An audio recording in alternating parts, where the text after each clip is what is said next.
Oremos juntos.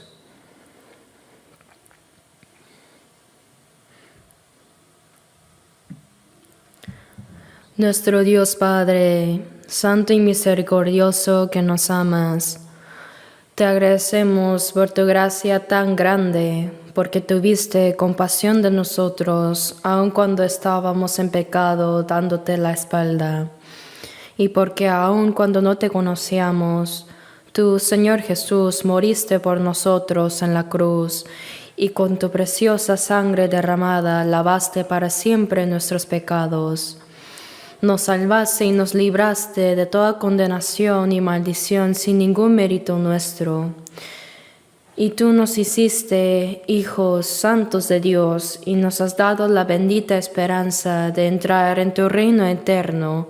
Por eso, Señor, deseamos vivir el resto de nuestras vidas únicamente para tu voluntad y gloria. Dios, este mundo se vuelve cada día tan perverso y lleno de pecado que por nuestras propias fuerzas no podemos vencer los pecados de este mundo.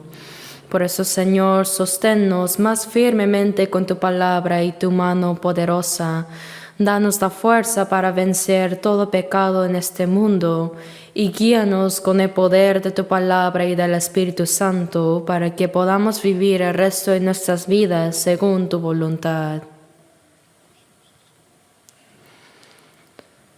Señor, también acompaña con tu palabra, gracia y el poder del Espíritu Santo a nuestras iglesias que están en todo el país y en todo el mundo, y a todos los hermanos que están guardando su fe y están predicando el Evangelio en medio de las dificultades. Oramos fervientemente para que los guardes con tu abundante gracia y poder divino, para que puedan predicar el Evangelio con valentía y vivir para tu voluntad y gloria aún en las adversidades. Padre Dios, que nos consuelas y renuevas con tu palabra y nos muestras el camino a seguir en cada momento, ayúdanos también ahora a comprender tu palabra y tu santa voluntad que quieres revelarnos. Hemos orado en el nombre de nuestro Señor Jesucristo. Amén. Busquemos en la Biblia San Lucas capítulo 15.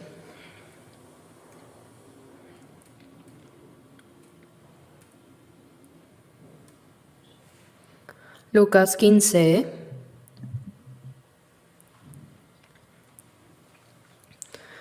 Desde el versículo 1 hasta el 24. Se los leo. Lucas 15, desde el versículo 1. Se acercaban a Jesús todos los publicanos y pecadores para oírle. Y los fariseos y los escribas murmuraban diciendo: Este a los pecadores recibe y con ellos come. Entonces él les refirió esta parábola diciendo: ¿Qué hombre de vosotros, teniendo 100 ovejas, si pierde una de ellas, no deja las 99 en el desierto y va tras la que se perdió hasta encontrarla? Y cuando la encuentra, la pone sobre sus hombros gozoso, y al llegar a casa reúne a sus amigos y vecinos, diciéndoles: Gozaos conmigo, porque he encontrado mi oveja que se había perdido. Os digo que así habrá más gozo en el cielo por un pecador que se arrepiente, que por 99 justos que no necesitan de arrepentimiento. ¿O qué mujer que tiene 10 dracmas, si pierde una dracma, no enciende la lámpara y barre la casa, y busca con diligencia hasta encontrarla?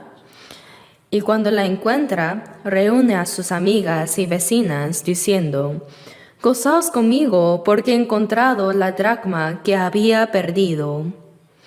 Así os digo que hay gozo delante de los ángeles de Dios por un pecador que se arrepiente. También dijo: Un hombre tenía 2 hijos, y el menor de ellos dijo a su padre: Padre, dame la parte de los bienes que me corresponde. Y les repartió los bienes.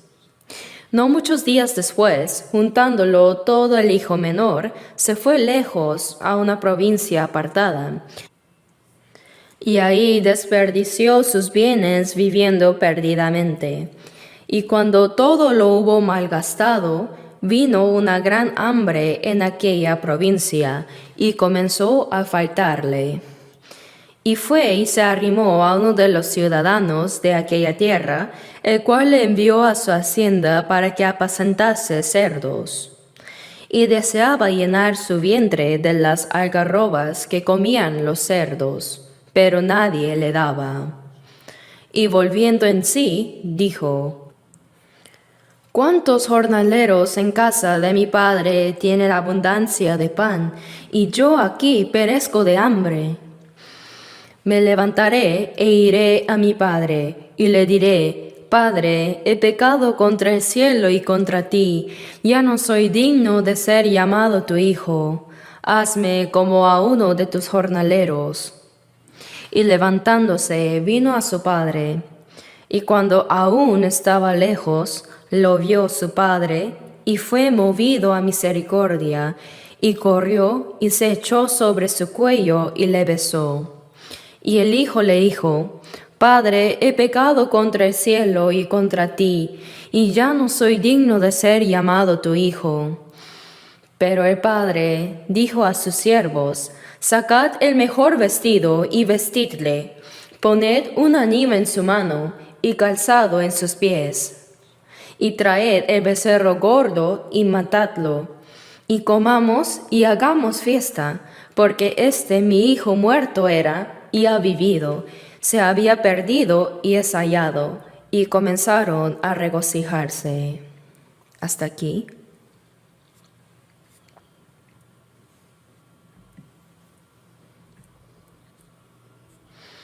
Hoy, basándonos en esta palabra, quiero compartirles la palabra con el título La obra del Dios Trino en la salvación de los pecadores. Al leer esta parte de la Biblia, noté que se habla de la obra de salvación de los pecadores en 3 ocasiones diferentes, de formas diferentes, ¿verdad? Me pregunté por qué es así, y al examinarlo con detalle, comprendí que esto nos revela las 3 obras de Dios en la salvación del pecador. Estas son las obras del Padre, del Hijo y del Espíritu Santo, es decir, el Dios Trino. Uno de los aspectos fundamentales de nuestra fe es la doctrina de la Trinidad. Creemos en un solo Dios, que existe en 3 personas, el Padre, el Hijo y el Espíritu Santo. Pero no significa que haya 3 dioses, sino que hay un solo Dios que se manifiesta y actúa en 3 personas distintas. En toda la Biblia están clasificadas la obra que hace el Dios Padre, Jesús el Hijo y el Dios Espíritu Santo. Por eso, cuando estudiaba en el seminario teológico, los estudiantes hacían preguntas sobre la Trinidad. Y de hecho, una de las cosas que es completamente incomprensible con nuestro sentido común y el conocimiento del mundo es la Trinidad. ¿Cómo puede Dios parecer 3 personas, pero a la vez ser uno? Y parecer uno, pero también dividirse en 3 personas. Por eso, cuando lo preguntábamos, incluso el director del seminario, un doctor en la teología, no podía darnos una respuesta exacta. Así que nos dijo que le preguntáramos al Señor cuando vayamos ante Él. Eso es correcto, ¿verdad? Es difícil discernir completamente las cosas espirituales de Dios con nuestro sentido común y conocimiento mundano. Pero lo que no podemos entender claramente en este mundo, lo entenderemos claramente cuando estemos ante el Señor. Como dice en 1 Corintios 13:12, ahora conozco en parte, pero entonces conoceré como fui conocido. No conocemos enteramente a Dios. aunque Él sí nos conoce perfectamente. Pero cuando llegue ese día, nuestro conocimiento será perfecto como el de Dios. Conoceremos perfectamente a Dios y también entenderemos por completo cómo Él nos conoce. En Mateo 17, Jesús llevó a Pedro, Santiago y a Juan a un monte alto y en ese lugar se transfiguró. Mateo 17:2 dice que resplandeció su rostro como el sol y sus vestidos se hicieron blancos como la luz. De repente la apariencia de Jesús cambió y ahí aparecieron Moisés y Elías. Y aunque Jesús no se los presentó, inmediatamente Pedro los reconoció, ¿verdad? Él no dijo, saluden, él es Moisés, el primer profeta del Antiguo Testamento, y él es Elías, el profeta de Israel, que fue llevado al cielo en vida en un carro de fuego. No los presentó así, ¿cierto? Entonces, ¿cómo pudo Pedro reconocerlos al instante? Moisés vivió 1500 años antes de Jesús. Y luego Elías también vivió mucho tiempo antes. Yo pienso que Pedro en ese momento estaba tan asombrado y tan feliz y maravillado que dijo, Señor, bueno es para nosotros que estemos aquí. Si quieres, hagamos aquí 3 enramadas, una para ti, otra para Moisés y otra para Elías. Sin saber cómo construiría estas enramadas, él dijo, hagámoslas y quedémonos aquí, no hay que bajar. Parece que fue una experiencia muy grata que en verdad fue un anticipo de la gloria celestial. Si vemos al final de Mateo 16, Jesús había dicho a sus discípulos, de cierto os digo que hay algunos de los que están aquí que no gustarán la muerte hasta que hayan visto al Hijo de Hombre viniendo en su reino. Jesús murió, pero aún no ha regresado. Por eso algunos no gustarán la muerte hasta que vean al Hijo del Hombre viniendo en su reino. Esto se refiere a Pedro, Santiago y Juan, a estas 3 personas. Por eso, si vemos 2 de Pedro 1:16, dice, porque no os hemos dado a conocer el poder y la venida de nuestro Señor Jesucristo, siguiendo fábulas artificiosas, sino como habiendo visto con nuestros propios ojos su majestad. Ellos vieron al Señor venir en gloria, pero ¿cómo? Según Pedro 1:17-18 dice, desde la magnífica gloria una voz que decía, este es mi Hijo amado en el cual tengo complacencia, y nosotros oímos esta voz enviada del cielo cuando estábamos con él en el monte santo. Esto es lo que sucedió en el monte de la transfiguración, y les mostró brevemente cómo había de ser la gloria en la segunda venida del Señor. Dice sobre la apariencia transformada de Jesús que su rostro brillaba como el sol y sus vestidos eran más blancos que la nieve. Y luego aparecieron Moisés y Elías, que en la segunda venida del Señor representarán a 2 tipos de salvos. Primera de Tesalonicenses 4:16-17 dice, porque el Señor mismo con voz de mando, con voz de arcángel y con trompeta de Dios descenderá del cielo, y los muertos en Cristo resucitarán primero. Luego nosotros, los que vivimos, los que hayamos quedado, seremos arrebatados juntamente con ellos en las nubes para recibir al Señor en el aire, y así estaremos siempre con el Señor. Aquí se explica cómo el Señor vendrá en las nubes y que habrá 2 tipos de personas cuando Él venga. 1, los que murieron y resucitarán. Y 2, los que estarán vivos y serán transformados al instante para recibir al Señor. Esto es lo que Moisés y Elías representan. Ellos no solo son representantes del Antiguo Testamento, sino que también representan los dos tipos de salvos que recibirán al Señor en su segunda venida. Moisés, después de 40 años en el desierto, vio la tierra prometida desde lejos. Sin embargo, murió en el monte Nebo sin poder entrar, porque Dios lo detuvo ahí. Mientras que Elías no murió, ¿verdad? Sino que fue llevado vivo al cielo en un carro de fuego. En la Biblia, Enoc y Elías son los únicos dos que fueron arrebatados sin morir. Así que Moisés simboliza a los santos que morirán y resucitarán cuando el Señor regrese, mientras que Elías simboliza a los salvos que estarán vivos y serán transformados para recibir al Señor. Y sobre cómo Pedro reconoció a Moisés y Elías, es porque cuando el Señor venga, nosotros también seremos transformados en cuerpos gloriosos como Él. En 1 de Juan 3, dice que podremos ver al Señor cuando regrese, porque también seremos transformados como Él, mientras que los que no sean transformados no podrán verlo. En 1 de Juan 3:2 dice, sabemos que cuando Él se manifieste, seremos semejantes a Él, porque le veremos tal como Él es.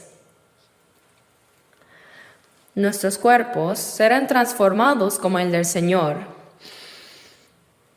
Como dice Filipenses 3:21, el cual transformará el cuerpo de la humillación nuestra para que sea semejante al cuerpo de la gloria suya. Cuando venga el Señor, nuestros cuerpos humildes serán transformados en cuerpos gloriosos como el suyo, más hermosos que los ángeles. Y no solo nuestros cuerpos serán transformados, sino que también nuestro conocimiento será perfecto como el de Dios, quien nos conoce.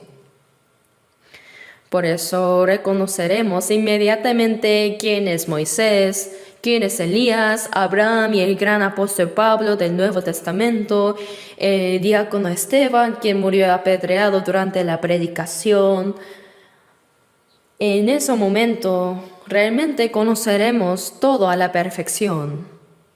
Será muy interesante, ¿no? No necesitaríamos presentarnos porque nuestro conocimiento será perfecto como el de Dios. Entonces entenderemos completamente lo que no pudimos entender bien mientras vivíamos en la tierra. Por eso, uno de los aspectos que no podemos comprender por completo con nuestro conocimiento bíblico es la Trinidad. El Padre, el Hijo y el Espíritu Santo, todos son Dios y son iguales. Como dice Filipenses 2, versículos 6 y 7 sobre Jesús, que el cual, siendo en forma de Dios, no estimó el ser igual a Dios como cosa que aferrarse, sino que se despojó a sí mismo, tomando forma de siervo, hecho semejante a los hombres. Jesús es igual al Dios creador, pero Él dejó esa posición de igualdad y se hizo como hombre. Jesús no es un hombre, sino el Dios creador que vino en forma del hombre. Él completó los 33 años de vida en esta tierra, murió en la cruz, resucitó y volvió a Dios. Por eso, Jesús también es Dios mismo. Y cuando decimos Espíritu Santo, algunos piensan que el Padre y el Hijo son superiores y que el Espíritu Santo es inferior, pero es un malentendido, todos son iguales. Cuando decimos Dios Padre y el Señor Jesucristo, a menudo no usamos un título honorífico para el Espíritu Santo, pero yo quiero referirme a Él como el Señor Espíritu Santo. ¿Por qué? porque el Espíritu Santo es igual a Dios. Son tres: Dios Padre, Jesucristo el Hijo y el Dios Espíritu Santo.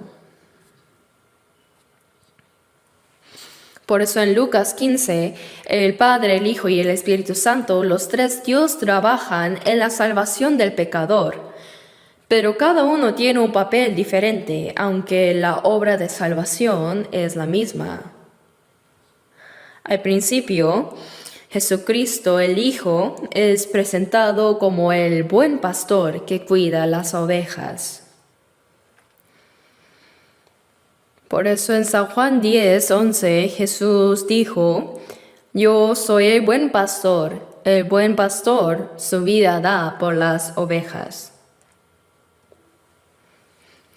La palabra de dar su vida por las ovejas también se repite en Juan 10:14.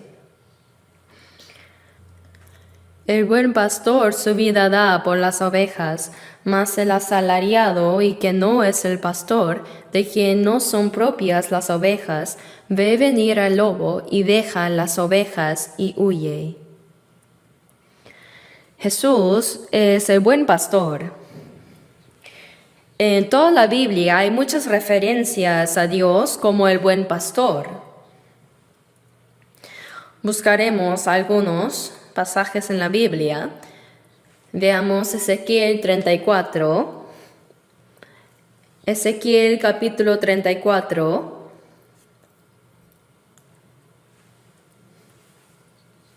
Ezequiel 34, versículos 11 y 12.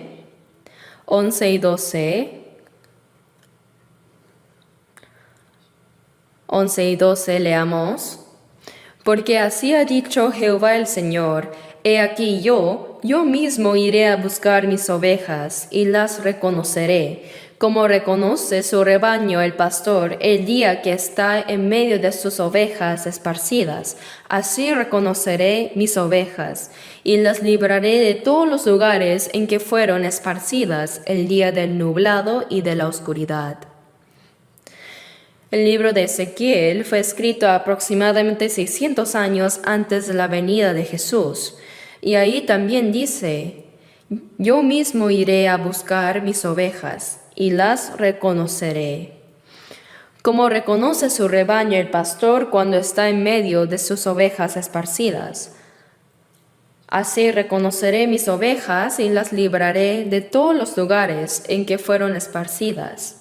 David, quien vivió 1000 años antes de Jesús, también dijo en Salmos 23:1: Jehová es mi pastor, nada me faltará. Dios es presentado como el pastor y su pueblo como las ovejas.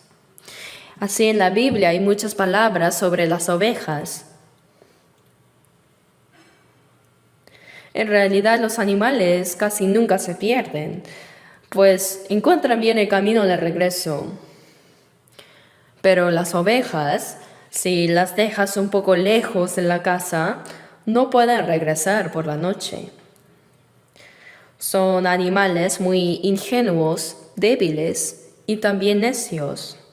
Por eso necesitan que el pastor las cuide. Una oveja que se separa del pastor se convierte en presa de los lobos. Cuando fui a Mongolia, vi muchas ovejas, cabras, vacas y caballos, pero entre ellos las ovejas eran especialmente vulnerables. Durante el día, los lobos se esconden en las montañas altas, entre las rocas. Pero cuando llega la noche, los lobos, descienden sigilosamente y atacan. Si un lobo se llevara solo una oveja, tal vez no sería tan grave, pero no es así, porque los lobos matan a todas las que encuentran. Por eso las ovejas sí o sí necesitan al pastor. Son débiles y necias que cuando se pierden no se queda quieta, sino que se desespera y sigue caminando sin rumbo. Y si una empieza a caminar, las demás la siguen sin cuestionar. Así, si la primera cae por un precipicio, todas las demás también caerán.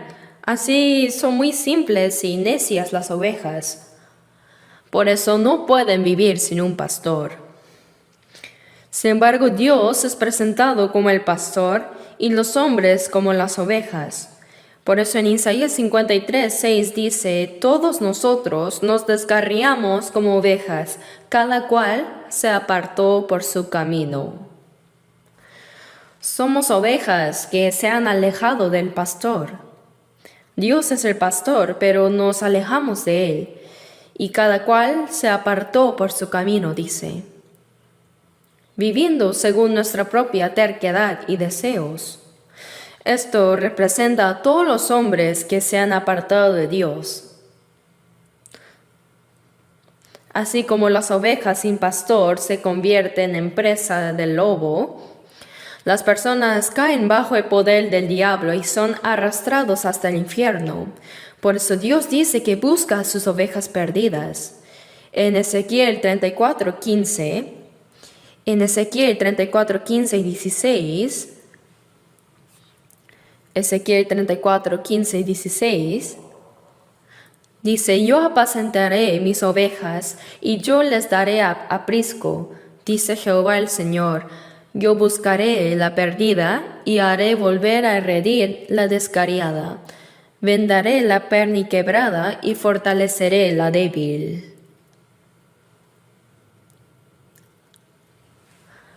Aquí habla de buscar la oveja perdida. Y también veamos un momento el versículo 31. Ezequiel 34, versículo 31, leamos juntos. Y vosotras, ovejas mías, ovejas de mi pasto, hombres sois, y yo vuestro Dios, dice Jehová el Señor. Dios dijo: vosotras, ovejas mías, ovejas de mi pasto, hombres sois. Identificando quiénes son estas ovejas, dijo que son las personas. Y yo, vuestro Padre, dice Jehová el Señor. Así que describe a las personas como ovejas que Dios pastorea.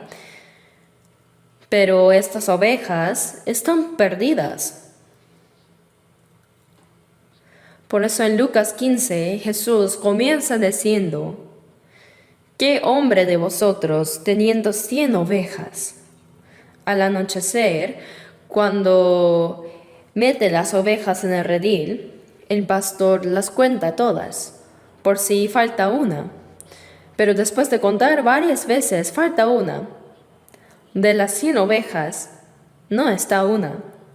Entonces, para buscar esa oveja perdida, el pastor deja las 99 en el redil y va a buscar la una que se ha perdido.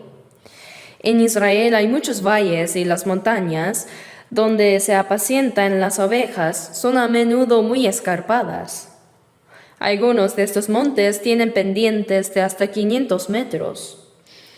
Así que es muy peligroso para las ovejas cuando se alejan del pastor, pues pueden caer por un precipicio o ser devoradas por lobos. Pero el pastor no dice: bueno, tenía 100 ovejas, así que no importa si se pierde una. No dijo eso, sino que dejó las 99 ovejas que estaban seguras y fue a buscar la una que se había perdido hasta encontrarla, dice. Siguió buscándola hasta encontrar a esa oveja. No se rindió después de buscar un poco por ahí y por acá, sino que siguió buscando hasta encontrarla. Pero hablando de estar perdido, específicamente, ¿por qué se pierde uno? Los hombres están perdidos en el pecado, apartados de Dios. Estar perdidos significa vivir siguiendo los deseos de la carne y al diablo, que tiene el poder del aire, apartado de Dios y apartado de su palabra. Como dice Proverbios 24:11, son los que son llevados a la muerte bajo el poder del diablo, ¿no? Como están perdidos por causa del pecado, ¿cómo se puede volver a encontrar a esa oveja perdida? No solo buscarla, sino que Jesús debió pagar el precio del pecado en su lugar. Por eso el buen pastor su vida da por las ovejas. Él es el buen pastor que dio hasta su vida para encontrar las ovejas perdidas en el pecado. No es simplemente buscar y encontrar la oveja, sino que el buen pastor paga el precio del pecado en su lugar. Como dice en 1 de Juan 3:5, y sabéis que Él apareció para quitar nuestros pecados. Para encontrar al pecador perdido, alguien debió morir en nuestro lugar. Porque dice, la paga del pecado es muerte. Y sabéis que Él apareció para quitar nuestros pecados y no hay pecado en Él. El Señor sin pecado debió morir por los pecadores. Esta es la primera obra que hizo Jesús, el Hijo, para encontrar al pecador perdido. Es el buen pastor que dio su vida por las ovejas. Romanos 5:8 dice, en que siendo aún pecadores. Ser pecador significa estar perdido, lejos de Dios. Cuando éramos enemigos de Dios por nuestras malas obras, mas Dios muestra su amor para con nosotros, en que siendo aún pecadores, Cristo murió por nosotros. Él vino a salvar a los pecadores. Lucas 19:10 dice, porque el Hijo del Hombre vino a buscar y a salvar lo que se había perdido. Vino a salvar a los pecadores perdidos. ¿Y cómo se salva? Se debe pagar el precio del pecado en su lugar. Por eso Jesús vino a morir por nosotros.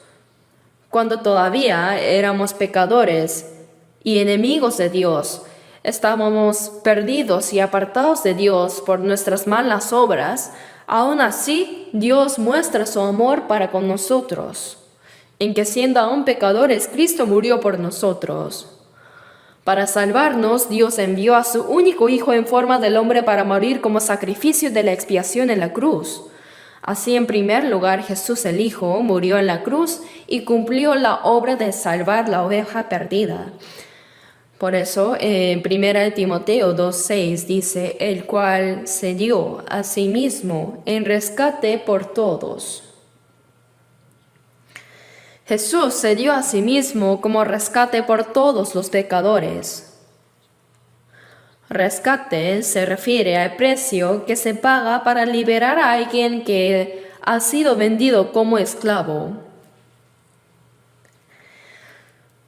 Por eso en 1 Timoteo 2:6 dice que Jesús se dio a sí mismo en rescate por todos. Él pagó el precio de nuestros pecados.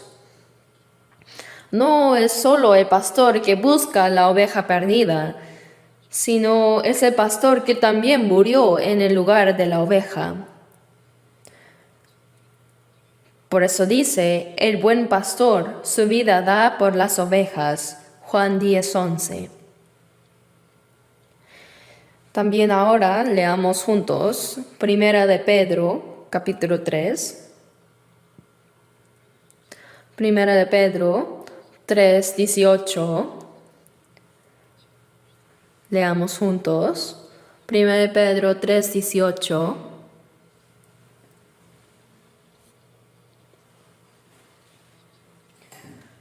Primera de Pedro 3, versículo 18.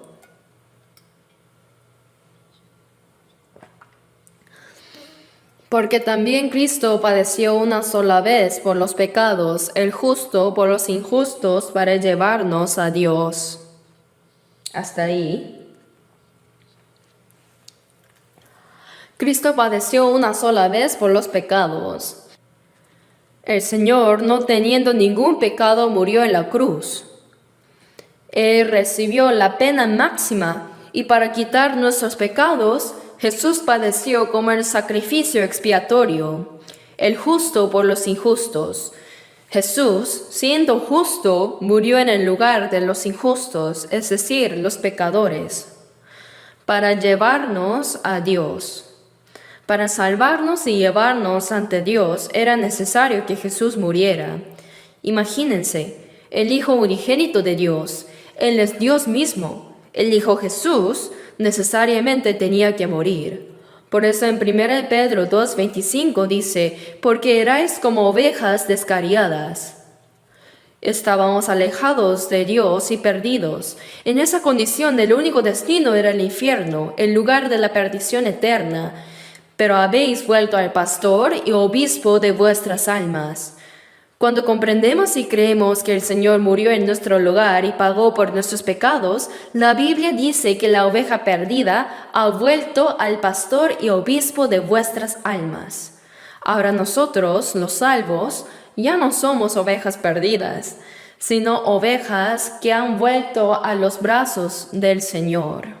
En Mateo 9:36, Jesús, al ver al pueblo de Israel, dijo lo siguiente: y al ver las multitudes, tuvo compasión de ellas, porque estaban desamparadas y dispersas como ovejas que no tienen pastor. Israel era el pueblo escogido por Dios, y aunque tenía maestros de la ley, también sacerdotes y escribas que enseñaban las escrituras y los líderes, ellos no eran pastores. Por eso cuando Jesús vio a la multitud desamparada y dispersa como ovejas que no tienen pastor, Él sintió gran compasión en su corazón. Por eso en Mateo 18:14 dice, así no es la voluntad de vuestro Padre que está en los cielos, que se pierda uno de estos pequeños. Que se pierda significa ir al infierno. El Señor no desea que se pierdan y perezcan. Los valora porque son almas creadas a la imagen de Dios. Por eso en Mateo 16:26, Jesús dice que la vida del hombre es más valiosa que todo el mundo. Porque ¿qué aprovechará el hombre si ganara todo el mundo y perdiere su alma? ¿O qué recompensa dará el hombre por su alma? La vida que no puede ser cambiada por ni siquiera todo el mundo no se refiere a la vida física de unos cuantos años, sino al alma. Dios valora tanto a las personas y para salvar sus almas pagó el precio más alto de sacrificar a su Hijo unigénito. El buen pastor Jesús que busca esa única oveja perdida. ¿Quién es esa oveja? ¿Acaso es ese mal vecino? ¿O el estafador del barrio? ¿Se refiere a ellos? No. Cada uno de nosotros somos una oveja perdida ante Dios. En 1 Timoteo 1:15 dice, palabra fiel y digna de ser recibida por todos, que Cristo Jesús vino al mundo a salvar a los pecadores. El apóstol Pablo, quien dijo estas palabras, también agregó, de los cuales yo soy el primero. Si el primero de los pecadores pudo ser salvado, ¿quién no podría serlo? Cristo Jesús vino al mundo para salvar a los pecadores. Palabra fiel significa que es verdadera y digna de confianza. La palabra de Dios es la más fiel y verdadera del mundo, y todos deben recibir esta palabra. Cristo Jesús vino al mundo para salvar a los pecadores. Cada uno de nosotros es pecador, y Jesús vino a salvarnos y murió en nuestro lugar pagando por nuestros pecados. Él valora cada alma más que todo el mundo. ¿Saben cuánto valora a una oveja perdida? Hoy en día, la gente en Corea son tan impacientes. Dicen muy fácilmente, te voy a matar. Toman a la ligera la muerte. Y la gente dice, de todas formas vamos a morir algún día, entonces que muera ahora o después, ¿qué importa? ¿Apostamos? ¿Quién morirá primero? No debemos pensar de esta manera. No debemos morir así. ¿Acaso solo muere el cuerpo y se acaba todo? Caeremos en el infierno eternamente. Aunque no hubiera nadie más en este mundo, sino solo tú, aunque tú hubieras sido el único en este mundo, el Señor ciertamente habría venido a salvarte. ¿Por qué? Habló de una oveja, una sola, y para buscar esa oveja perdida, el Señor dejó las 99 en el redil y fue a buscar esa única oveja. Él buscó y la encontró. ¿Cómo la encontró? Muriendo por nosotros para encontrar nuestra alma. Cuando reconocemos y creemos en la gracia de Dios y verdaderamente encontramos al Señor que nos buscó. El pastor, después de atravesar los valles peligrosos, al oír el balido de una oveja, va y la encuentra, quizá atrapada en unos arbustos a punto de morir. ¿Y qué dice? La pone sobre sus hombros, gozoso, y regresa a casa. Al salvarlo, no le dijo: ¿ves? ¿Para qué te escapas, tonto? Sígueme. Y marchando así, no le golpeó, no la reprendió, no la regañó por sus errores. No le mandó que lo siguiera, sino que por el amor que sentía por esa oveja, no le importó su mal olor ni su suciedad, sino que aquí se la puso así sobre sus hombros. La cargó sobre su cuello, la levantó y la llevó sobre sus hombros gozoso. Del mismo modo, Dios nos ama tanto que no solo nos busca y nos salva, sino que nos levanta así y nos pone sobre sus hombros gozoso. En Deuteronomio 1:31, cuando Dios salva al pueblo de Israel de Egipto y cuando los guiaba hacia la tierra de Canaán, dice: Jehová tu Dios te ha traído, como trae el hombre a su hijo. Dice que los llevó en brazos. No sé si han visto esa parte de la Biblia. Veamos brevemente Deuteronomio 1. Vayamos a Deuteronomio capítulo 1, versículo 31. Leamos juntos. Y en el desierto has visto que Jehová tu Dios te ha traído, como trae el hombre a su hijo, por todo el camino que habéis andado hasta llegar a este lugar. Aquí dice: has visto que Jehová tu Dios te ha traído, como trae el hombre a su hijo. Dios nos lleva en sus brazos de amor. Como trae el hombre a su hijo en sus brazos, él encuentra al pecador perdido y lo carga sobre sus hombros y lo lleva a casa. Cuando imaginamos esta escena podemos entender realmente cuánto nos ama Dios. Y en Lucas 15:6 dice: reúne a sus amigos y vecinos diciéndoles: gozaos conmigo porque he encontrado mi oveja que se había perdido. He encontrado mi oveja que se había perdido. No se alegra solo, sino que reúne a todos sus amigos y vecinos. Gozaos conmigo, porque he encontrado mi oveja que se había perdido. Hace una fiesta.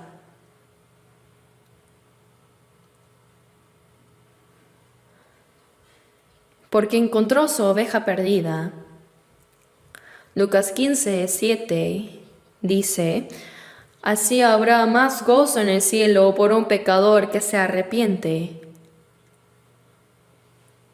que por 99 justos que no necesitan de arrepentimiento. Algunos dicen que esos 99 serían los fariseos y escribas, pero no es así. Ellos son personas que ya se han arrepentido.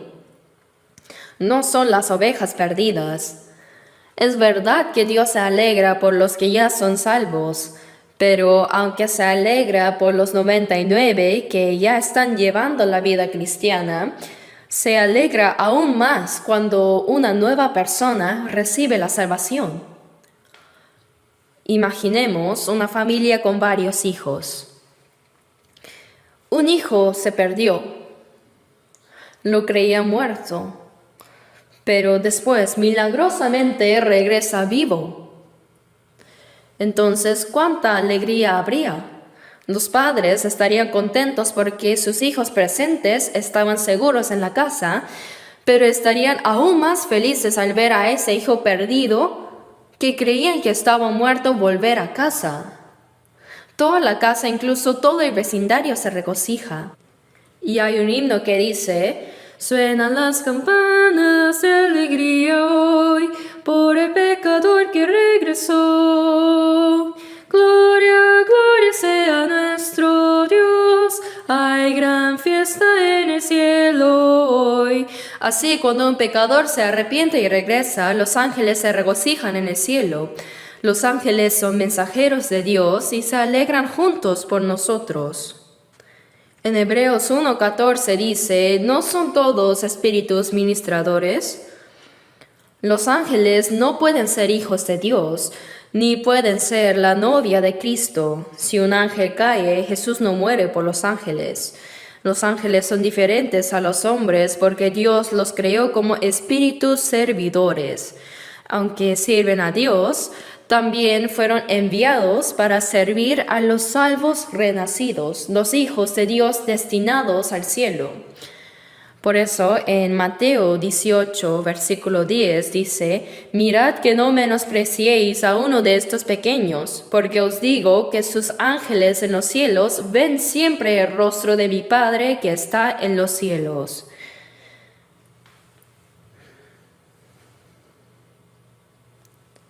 ¿Saben que cada persona salva tiene un ángel guardián? En Daniel 12:1 dice: el gran príncipe que está de parte de los hijos de tu pueblo. Está el ángel Miguel.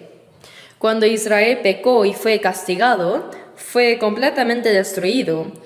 Pero cuando Dios restauró a Israel, cuando Israel entró en la tierra de Canaán, de repente apareció un general temible con una espada. Josué, asustado, preguntó: ¿quién eres? Josué 5 dice: ¿eres de los nuestros o de nuestros enemigos? Y respondió: no, mas como príncipe del ejército de Jehová he venido ahora. Es el ángel Miguel, el ángel que protege a la nación de Israel. Así que cuando Dios pelea por Israel, en Josué 23:10 dice: uno de vosotros perseguirá a mí, porque Jehová vuestro Dios es quien pelea por vosotros, como él os dijo. Dios moviliza a sus ángeles para pelear por su pueblo. Hay muchos pasajes así en la Biblia. Por ejemplo, cuando Sennacherib de Asiria amenazó con conquistar Jerusalén y matar a todos si no se rendían, el rey Ezequías subió al templo. Él extendió la carta amenazante del rey asirio y dijo: Dios, ¿qué hacemos?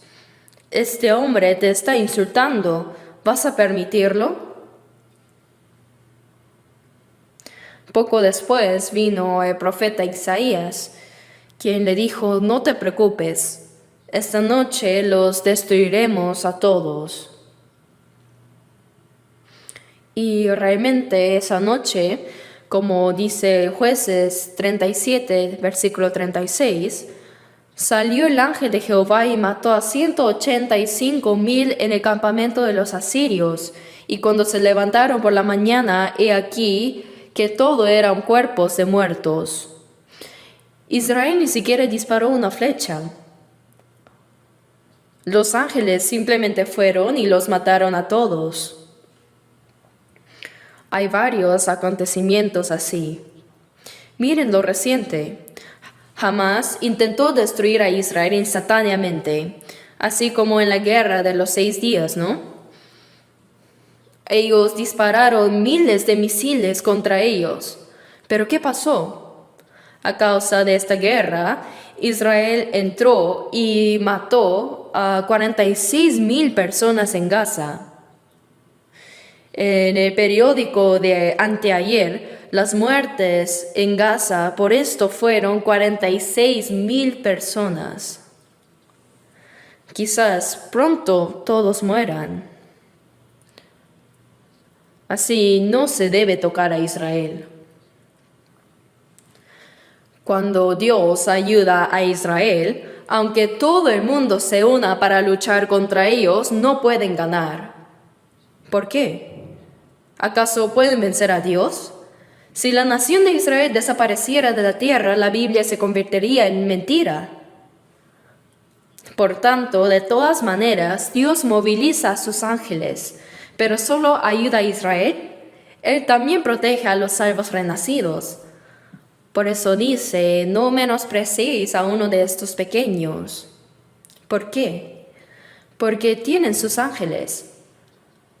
Los ángeles siempre van y vienen entre Dios y nosotros y reportan sobre los hijos de Dios. En el libro de Hechos, Pedro fue encarcelado y estaba a punto de ser decapitado la mañana siguiente. Y días antes de eso, Santiago había sido decapitado. Así que los salvos de Jerusalén se reunieron y oraron fervientemente. Dios salva al apóstol Pedro. Entonces Dios envió un ángel y mientras Pedro estaba encarcelado pensando que mañana me encontraré con el Señor, se durmió profundamente feliz, pues al morir iría ante el Señor. Pero el ángel le dijo, levántate, levántate. Como estaba profundamente dormido, dice que el ángel le tocó, le dio una patada en el costado. No debió haber hecho eso, pero bueno, se despertó y las cadenas se cayeron. Las puertas de la prisión se abrieron por sí mismas y los guardias estaban profundamente dormidos. Se abrió la primera puerta, de ahí la segunda, la tercera y así todas las puertas se abrieron. Pedro pensaba que era un sueño. Y recién cuando salió se dio cuenta de que el Señor ha enviado a su ángel para librarme. Fue entonces al aposento alto de Marcos donde oraban los santos y tocó la puerta. Entonces una muchacha llamada Rode salió y preguntó ¿quién es? Soy Pedro. Esta joven Rode estaba tan emocionada que ni siquiera le abrió la puerta y entró corriendo. Y dijo, ha venido el apóstol Pedro.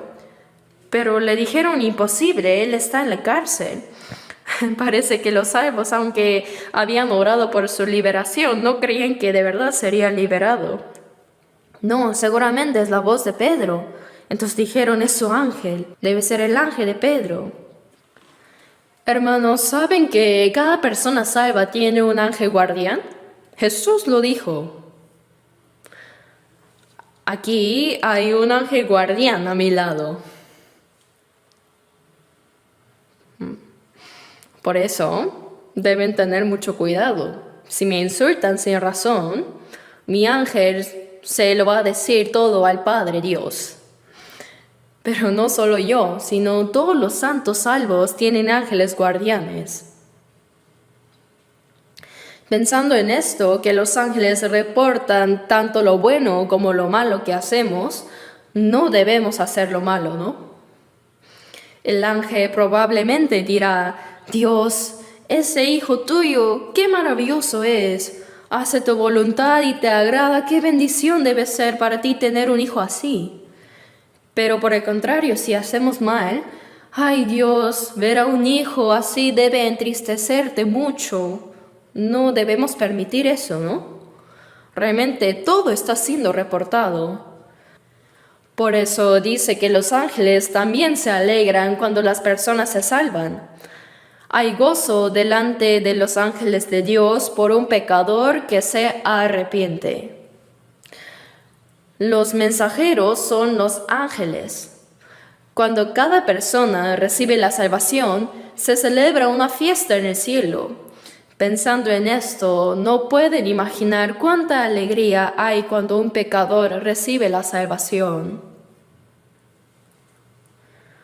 Y el pastor, ¿cuánto habrá sufrido para encontrar a esa oveja?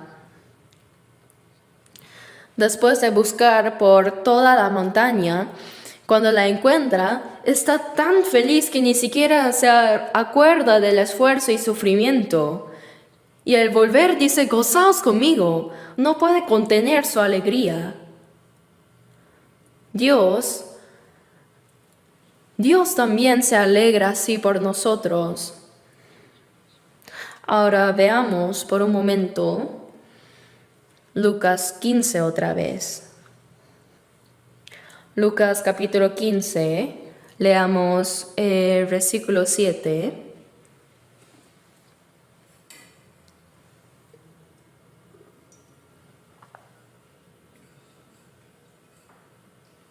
Lucas 15, versículo 7. 7.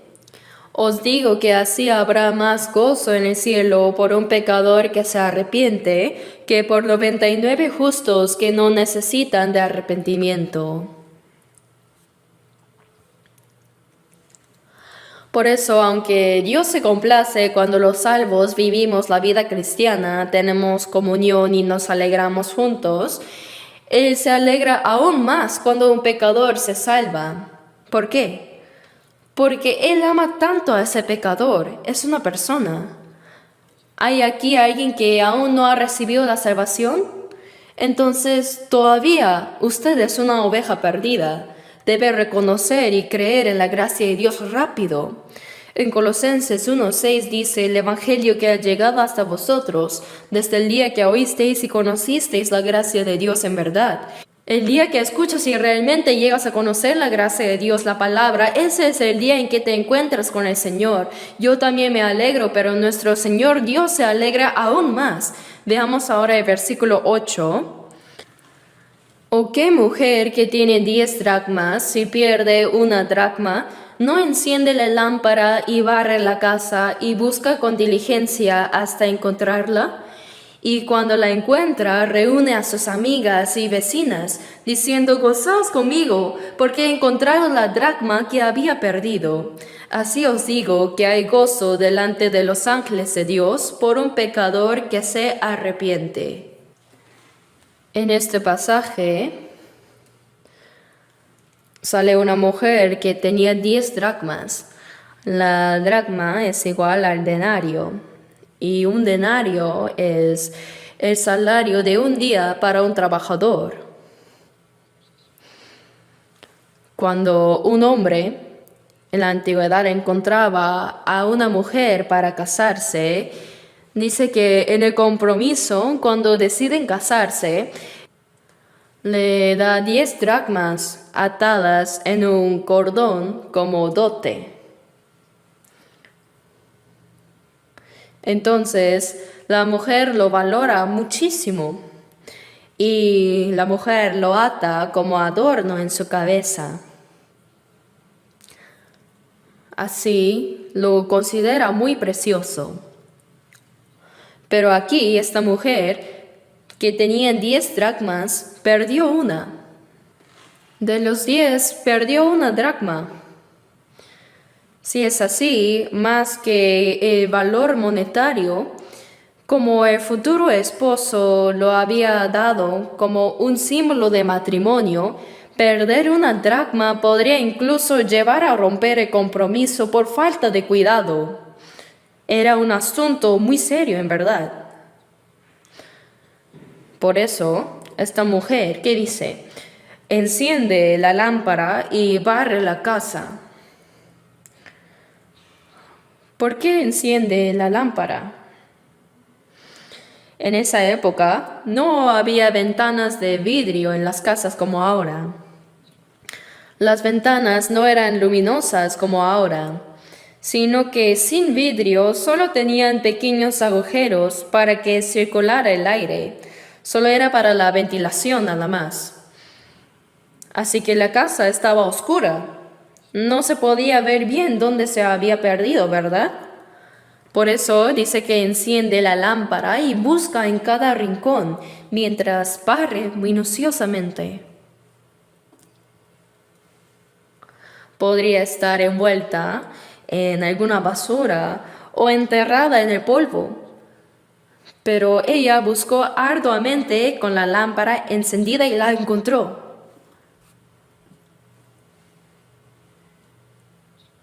Y al encontrarla, ¿qué dice? Reúne a sus amigas y vecinas. Esto en realidad significa abrir una fiesta. Es una fiesta, entonces hay que atenderlas. Probablemente gastaría más dinero en atenderlas que el valor de la dracma que había perdido.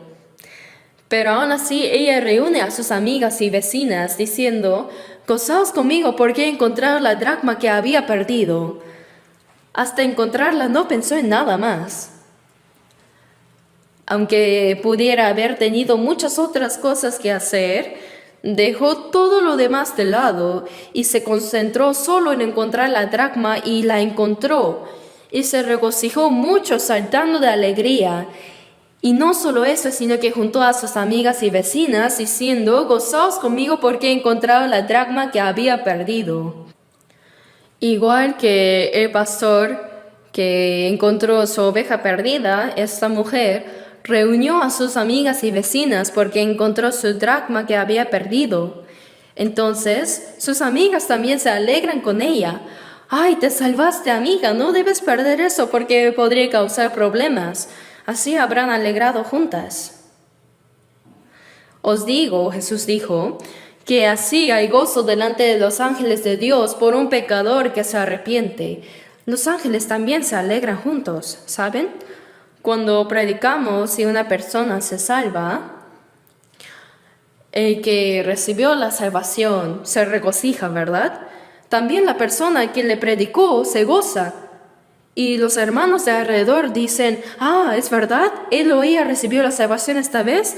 ¡Qué bueno, de verdad, qué alegría! Así toda la iglesia se regocija. No hay alegría que se pueda comparar con esta. En Sofonías 3:17 dice, Jehová está en medio de ti, poderoso. Él salvará, se gozará sobre ti con alegría, callará de amor y se regocijará sobre ti con cánticos. Cuando un pecador se arrepiente y recibe la salvación, Dios se alegra tanto que no puede contener su gozo. Y cuando hablamos de encender esta lámpara, en Filipenses 2:16 dice, asidos de la palabra de vida. Predicar el Evangelio es alumbrar la palabra de vida. Es buscar alumbrando con la luz del Evangelio al pecador, con la luz de la gracia de Dios. Ya sea por una consulta personal o por los seminarios de la Biblia, estamos alumbrando la palabra de vida para encontrar a los pecadores perdidos. ¡Cuán preciosa es cada alma! Cada una es preciosa. Para nosotros, que fuimos salvos primero, como dice Hebreos 2:3, es una salvación tan grande. ¿Qué hay en este mundo que sea más precioso que el alma de una persona? Jesús dijo que no se puede cambiar ni por todo el mundo. ¿Puede el hombre más rico de este mundo comprar un alma salvada con toda su fortuna? ¿Se puede? No, es imposible. Se requiere la muerte y la sangre del Hijo unigénito de Dios. Su valor es incalculable. Por eso el valor de una dracma perdida es tan grande. En la primera parábola, el buen pastor dio su vida para salvar una alma perdida. Y en la segunda parábola, el valor de la dracma perdida no es un valor que se pueda medir en dinero, pues cada alma es así de grande y preciosa. Para la persona salvada, por ejemplo, yo recibí la salvación hace 62 años y durante esos 62 años han habido muchos momentos de alegría, sufrimiento y gozo, pero aunque me pongo a pensar en ellos detenidamente, no puedo recordarlos muy bien. Pero en cuanto al momento en que yo recibí mi salvación, lo recuerdo tan claramente como si fuera ayer. Cuando entendí el Evangelio, estaba tan feliz que me pregunté si era un sueño o realidad, porque si fuera un sueño no serviría de nada. Así que me peisqué y me dolió. Entonces no era un sueño, era real. ¡Qué gozo tan grande! En esa noche oscura tenía que bajar del autobús y caminar unos 4 kilómetros porque estaba a cargo de una iglesia rural. Estaba de verdad tan lleno de gozo que empecé a bailar. Y como nadie me veía, simplemente me dejé llevar. Si alguien me hubiera visto, habría pensado que estaba loco, bailando en la oscuridad. ¿No? Redención, redención, mis pecados Jesús quitó. El momento de mi salvación está tan vivo como si fuera ayer. Es algo tremendamente gozoso y asombroso. Ese gozo permanece en mí igual hasta ahora. Por eso se alegra el que se salva, también se alegra el que le predicó y se alegra toda la iglesia y Dios se regocija grandemente. No debemos olvidar por eso cuán grande y precioso es que cada persona sea salvada. Entonces, debemos esforzarnos mucho en predicar este evangelio. Jesús dio su vida para salvar a los pecadores y para eso Él pagó un precio muy alto. En este pasaje, la mujer simboliza la iglesia. Quiere decir que el Espíritu Santo obra a través de la iglesia para buscar a los pecadores.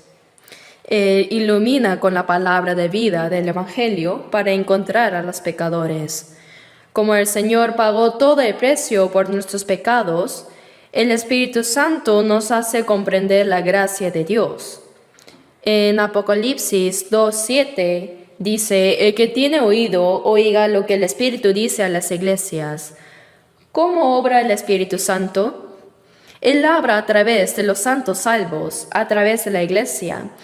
El Espíritu Santo nos enseña a través de la palabra y también habla a los no salvos por medio de la iglesia.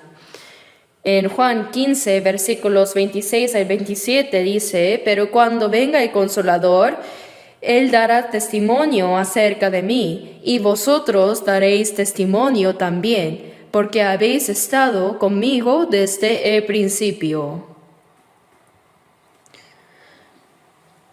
Porque habéis estado conmigo desde el principio. Primero el Espíritu Santo testifica del Señor, testifica de la gracia que el Señor logró por su muerte en la cruz y su resurrección. Y los que fueron salvos primero también testifican junto con Él.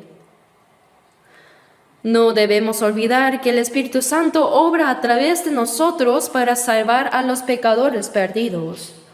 En Romanos 10, 14 y 15 dice, ¿y cómo creerán en aquel de quien no han oído? ¿Y cómo irán sin haber quien les predique? ¿Y cómo predicarán si no fueren enviados?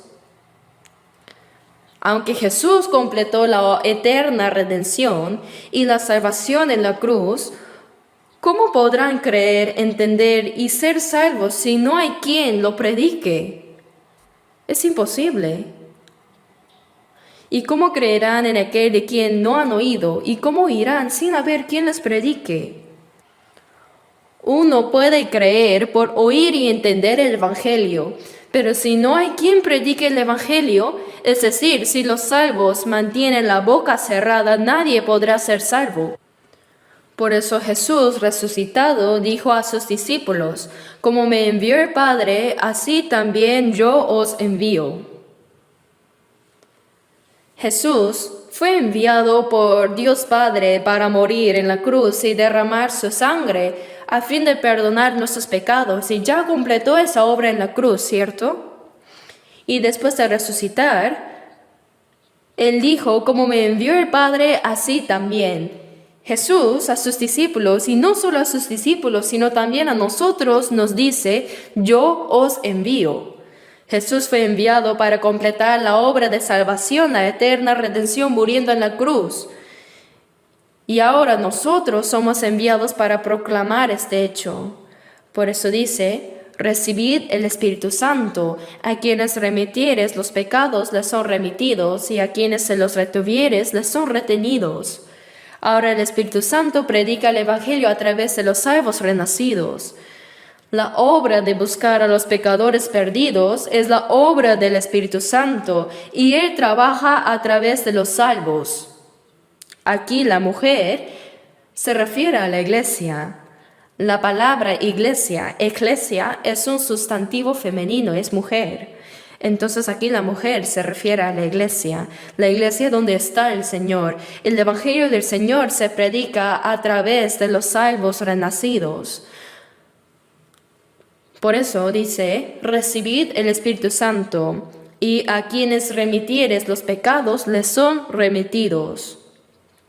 Esto significa que cuando se predica lo que Jesús logró en la cruz, las personas reciben el perdón de sus pecados y la salvación. Pero si los dejamos así como están, si no les predicamos y nos quedamos quietos, ellos irán al infierno. ¿No es este un privilegio asombroso? Por eso debemos predicar rápidamente para salvar a los pecadores. Si nosotros no predicamos, si los salvos mantenemos la boca cerrada, ¿cómo podrán salvarse los demás?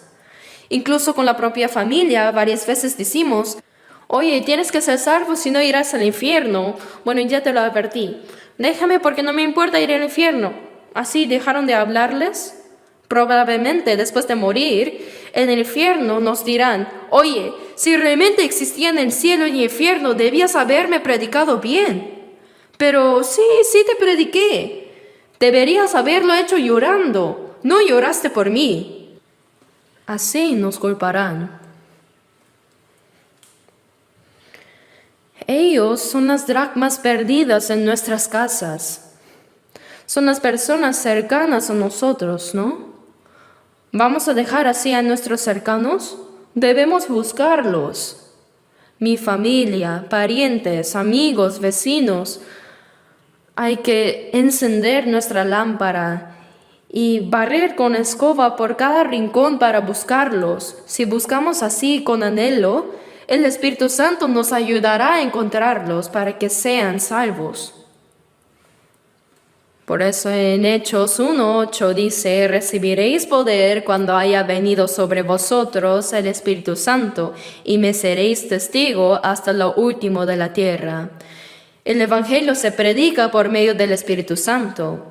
Por eso en Romanos 1:16, el apóstol Pablo dice, porque no me avergüenzo del Evangelio, porque es poder de Dios para salvación a todo aquel que cree. Este Evangelio es el poder de Dios para salvar a todo el que cree. El Evangelio que ha llegado hasta vosotros desde el día que oísteis y conocisteis la gracia de Dios en verdad. El Evangelio que puede salvar llegó a nosotros. Y cuando este Evangelio se predica, dice, oísteis y conocisteis la gracia de Dios. Entender esto es recibir la salvación. Los que nos critican dicen, esa gente no dice que solo hay que creer, sino que también hay que entender. Por supuesto, hay que entender. Mateo también dice, más el que fue sembrado en buena tierra, este es el que oye y entiende la palabra. Hay tantos pasajes que resaltan el entender, pero sin razón nos critican por algo que es obvio. Quien nos hace entender es el Espíritu Santo. Por eso en 1 Corintios, capítulo 1, versículo 21, dice, agradó a Dios salvar a los creyentes por la locura de la predicación. Aunque nuestra manera de predicar parece una locura, a Dios le agrada salvar a los creyentes de esa manera. Por lo tanto, escuchen o no escuchen, debemos predicar. Predicad y orad, fieles sed en testificar. Así debemos hacerlo, porque eso es lo que le agrada a Dios. Por eso, cuando una persona se salva, en Sofonías 3:17 dice, Él salvará, se gozará sobre ti con alegría. Él se regocija junto con sus ángeles. Así que cuando alguien recibe la salvación, no digamos simplemente, parece que entendió, sino que debemos alegrarnos juntos y dar gracias a Dios. Y ahora Lucas 15, capítulo 15, versículos 11 y 12, dice, También dijo, un hombre tenía 2 hijos, y el menor de ellos dijo a su padre, Padre, dame la parte de los bienes que me corresponde, y les repartió los bienes. Había en una casa 2 hijos, y el menor de ellos le dijo al padre, Padre, tienes la herencia que me darás cuando mueras, ¿verdad? Sí, claro, pero no puedo esperar hasta que mueras, dámela por adelantado. No. ¿Quieres malgastarlo toda, no? ¿Qué? No, dámela, por favor. Te dije que no. ¡Dámela! Esto no se ve bien. Hijo malo. Ya está bien. Entonces, él dividió la herencia entre el hermano mayor y menor por adelantado. Aunque igual lo recibiría después de la muerte de su padre, parece que el hijo tenía sus propios planes para usar el dinero antes. Entonces él juntó toda su herencia, probablemente la convirtió en efectivo y planeó irse a un país lejano para vivir como quería.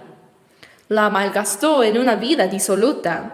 Se juntó con malos amigos, con malas mujeres, haciendo apuestas, bebiendo y bebiendo, bailando toda la noche hasta caer borracho. Así lo desperdició todo. Para empeorar las cosas vino una hambruna. Dice, vino una gran hambruna en aquella provincia. Y como no tenía que comer, fue a trabajar cuidando cerdos en una casa. Para los judíos, el chancho es un animal inmundo. Ellos no comen la carne de chanchos ni se les permite criarlos. Por supuesto, esto tiene un significado espiritual también, pero mientras que los apacentaba, dice que deseaba llenar su vientre aunque sea con las algarrobas que comían los cerdos, pero nadie le daba ni eso. Ya estaba hambriento y demacrado, sufriendo de desnutrición seguro. Y así muriendo, dijo, ¿cuántos jornaleros en casa de mi padre tienen abundancia de pan? Mi padre es rico, y hasta los jornaleros viven bien, y yo aquí perezco de hambre. No puedo morir así. Así que tomó valor y decidió regresar a su padre. Como mi padre tiene mucho amor, me perdonará. Dice, me levantaré e iré a mi padre y le diré, Padre, he pecado contra el cielo y contra ti, ya no soy digno de ser llamado tu hijo, hazme como a uno de tus jornaleros. Pedía ser tratado como un siervo, así se armó de valor y volvió a su padre. Pero cuando aún estaba lejos, así dice, en el versículo 20, Lucas 15, versículos 20 y 21, dice, y levantándose vino a su padre, y cuando aún estaba lejos lo vio su padre, y fue movido a misericordia, y corrió y se echó sobre su cuello y le besó. Y el hijo le dijo, Padre, he pecado contra el cielo y contra ti, ya no soy digno de ser llamado tu hijo. Trátame como a uno de tus jornaleros. Dice, cuando aún estaba lejos, ¿cómo pudo el padre verlo primero desde tan lejos? Desde que el hijo salió de casa, el padre no pudo estar en paz ni un solo día. Este muchacho ya habrá gastado todo el dinero, tal vez se haya vuelto mendigo, estará enfermo o en la hambruna habrá muerto de hambre. Sea que se haya vuelto mendigo o esté enfermo, solo quiero que regrese. Oh hijo, ven, regresa pronto.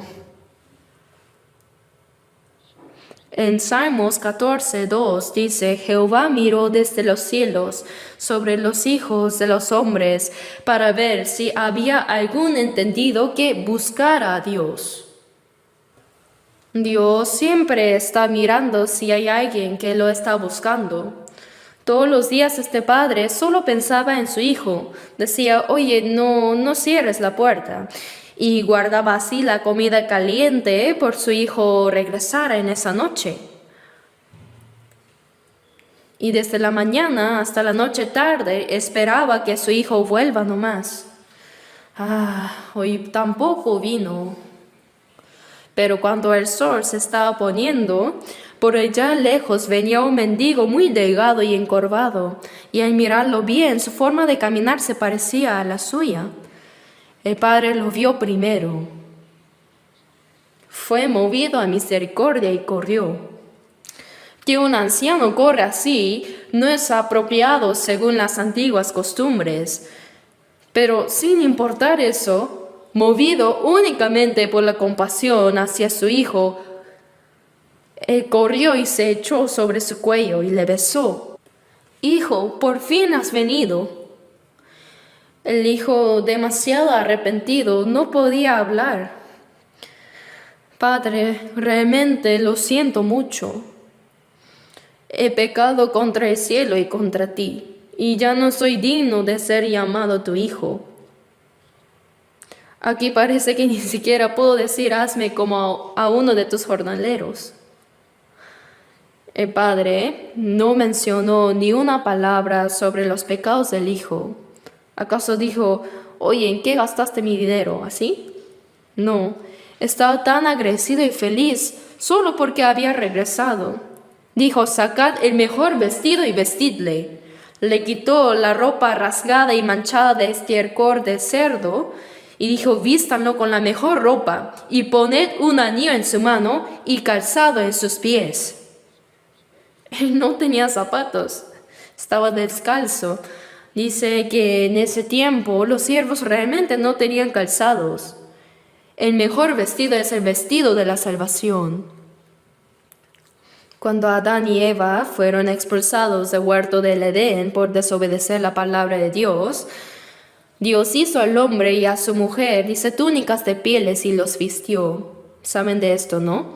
En Génesis 3:21. Para hacer túnicas de pieles, Dios tuvo que matar al animal y derramar su sangre. Aunque ahora los expulsaba, era una promesa de que en el futuro el Hijo unigénito de Dios moriría como un cordero y derramaría su sangre para perdonar sus pecados. El amor de Dios siguió a Adán y Eva cuando fueron expulsados. Ahora veamos un momento Isaías 61. Isaías capítulo 61.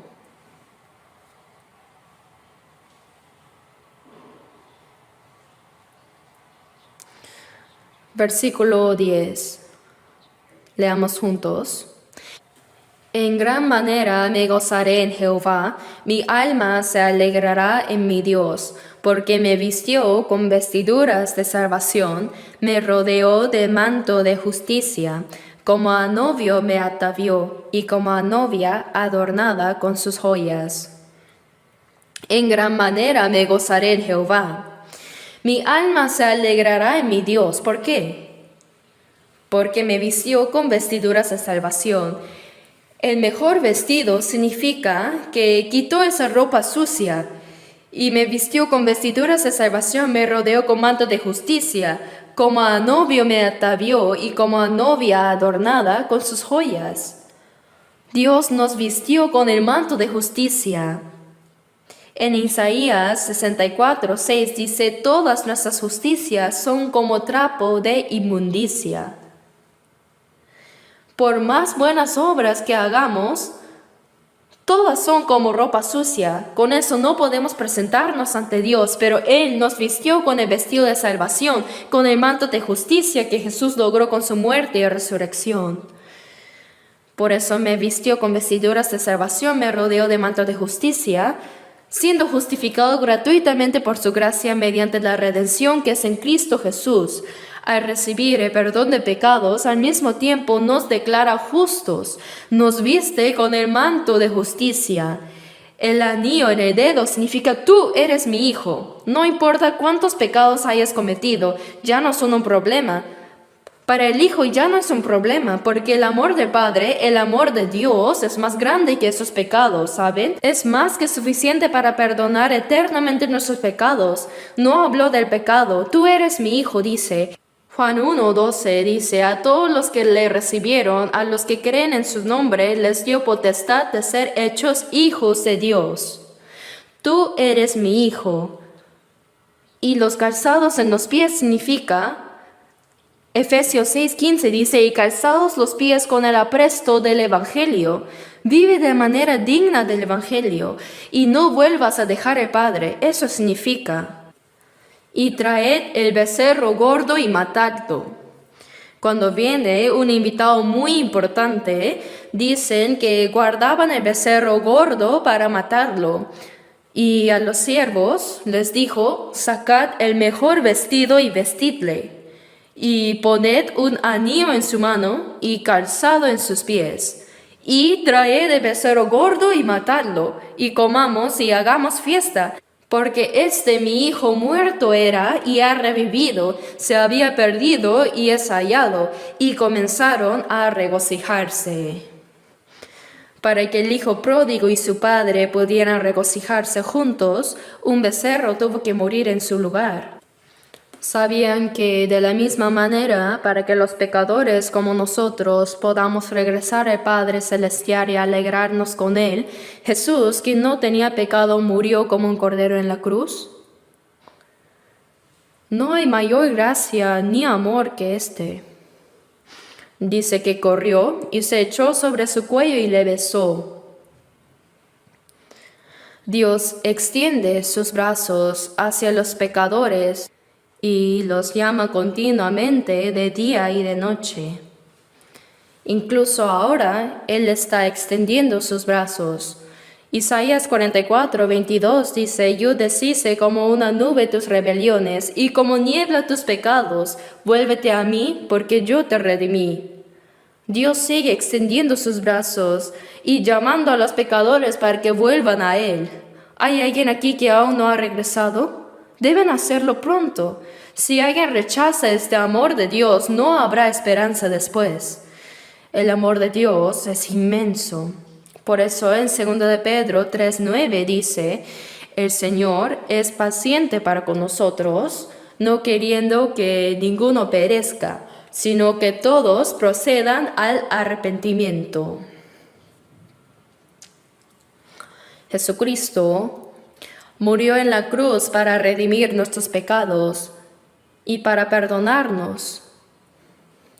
Y el Espíritu Santo vino para buscar a los pecadores a través de la iglesia. Y Dios Padre nos espera con paciencia. Él entregó a su Hijo unigénito como sacrificio por nuestros pecados y envió el Espíritu Santo para dar testimonio de esta verdad y obra por medio de la iglesia ahora. Y mientras tanto, el Padre sigue esperando porque no quiere que nadie perezca, sino que todos se arrepientan. Dice que corrió y se echó sobre su cuello y le besó. Los brazos de amor del Padre es absoluto. Nos abraza sin condiciones, sin cuestionar nuestros pecados. Aunque el Hijo confesó su pecado, el Padre ya lo había perdonado y no habló más de ello. Ahora Dios nos ha recibido a nosotros. ¡Qué gran gracia nos ha dado! Dice, mi Hijo muerto era y ha revivido. Estar lejos del Padre es estar muerto y volver a Él es revivir. Se había perdido y es hallado y comenzaron a regocijarse. Nosotros también, cuando estábamos lejos de Dios, estábamos muertos en nuestros delitos y pecados. Efesios 2:1 dice, y Él os dio vida a vosotros cuando estabais muertos en vuestros delitos y pecados. Y Romanos 6:11 dice, así también vosotros consideraos muertos al pecado, pero vivos para Dios en Cristo Jesús, Señor nuestro. ¿No somos nosotros también los que estábamos muertos, pero que han vuelto a la vida? El Padre dijo, este es mi Hijo muerto, pero ha revivido, se había perdido y es hallado, y comenzaron a regocijarse. Dios así se regocija enormemente por cada persona que se salva. Un alma es tan valiosa a los ojos de Dios que celebra por cada uno de ellas. Nosotros al compartir el Evangelio llevamos a muchas almas a la salvación y al hacer esto alegramos al Padre Celestial.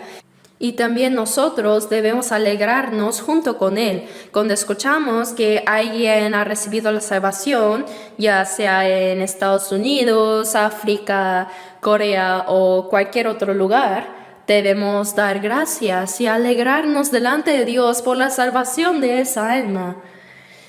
El hecho de que el Señor aún no haya vuelto muestra que este es el último momento de gracia en el cual Dios no quiere que nadie perezca, sino que todos lleguen al arrepentimiento.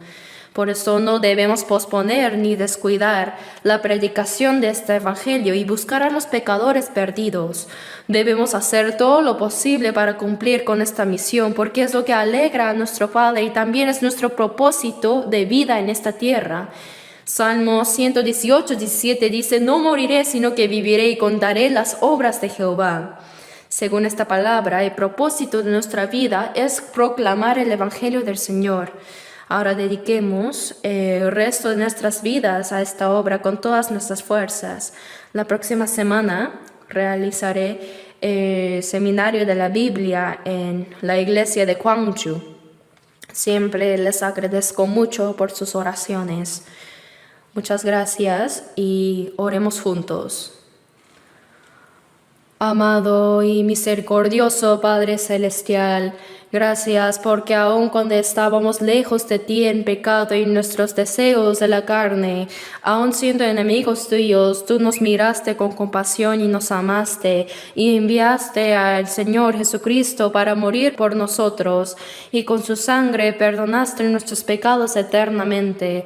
Gracias porque a través de la Iglesia y del Espíritu Santo este Evangelio sigue siendo proclamado y porque tu paciencia y gracia nos han permitido volver a los brazos de tu amor. Señor, te agradecemos infinitamente porque fuimos salvos por la sangre preciosa de Cristo. Ahora pedimos que nos des la fuerza y la sabiduría para usar el tiempo que nos queda en esta vida para buscar y salvar a más almas, que más personas sean salvas y que esto traiga gran gozo y gloria a ti, Padre. Todo esto hemos orado en el nombre de nuestro Señor Jesucristo. Amén.